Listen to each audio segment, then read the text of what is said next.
บายดีวันนี้ก็สิมาเปลี่ยนโจทย์ A เศร้า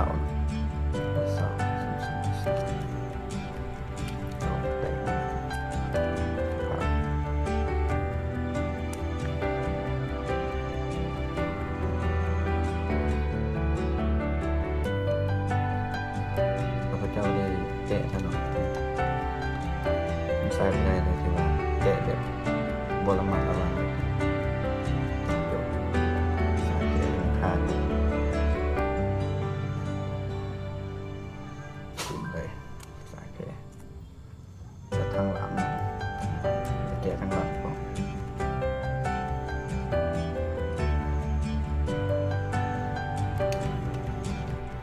แกะแล้วโจทย์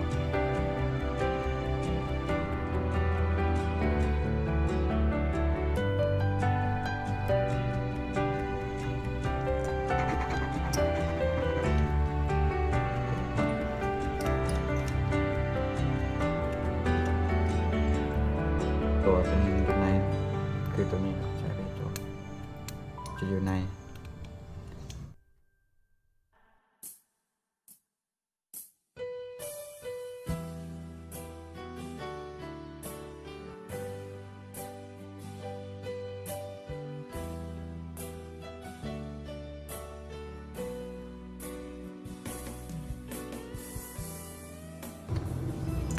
จริงกาวตัวนี้มันจะเปื้อนลายเนาะกาวเรียบพวกนี้เนาะกับกาวเรียบมาจนข้าพเจ้าได้อนามัยแล้วจากแล้วเนาะหนึ่งแกะ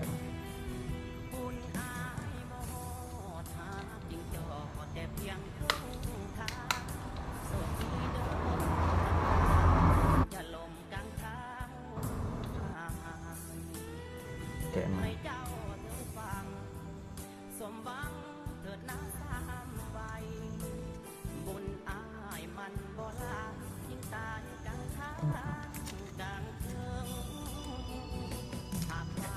อันนี้คือตัวใหม่ตัวนี้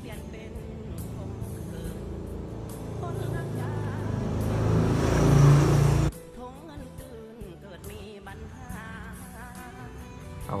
จอประกอบใส่ลองเบิ่งเนาะตัวนี้เนาะประกอบใส่แล้วสิลองเบิ่งว่าจอนี่มันใช้งานได้บ่เนาะ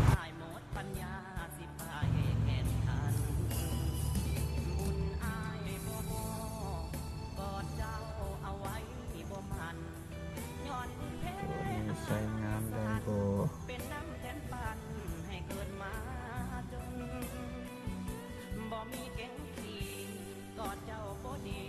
เกิดมัน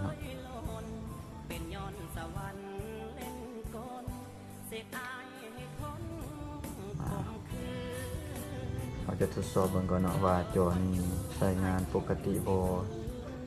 มีบอลที่ใดบอลใดที่ว่าสัมผัสบ่ได้บ่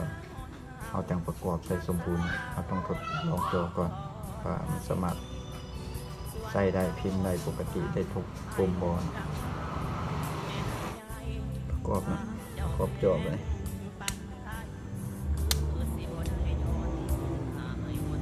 ประกอบจอ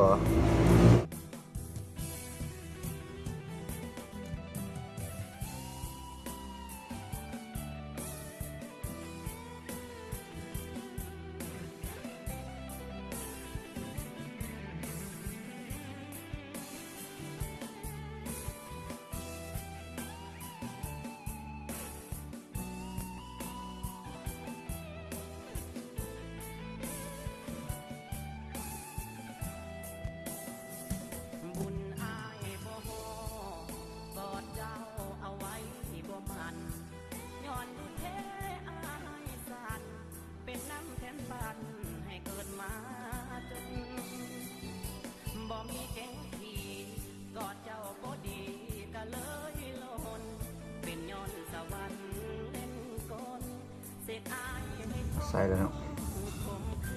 ใส่แล้วติดกาวกำลังเอายางมัดเป็นอย่างจะเอายางมัดเนาะเวลาเปลี่ยนโจทย์เพราะว่าเขาติดบ่ให้มีบนสูงบนต่ำเนาะเขาจัง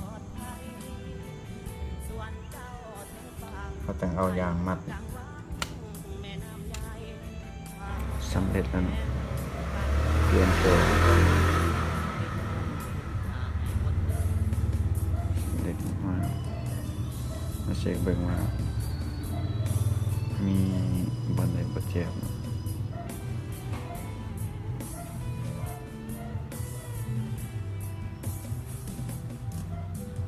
สมบูรณ์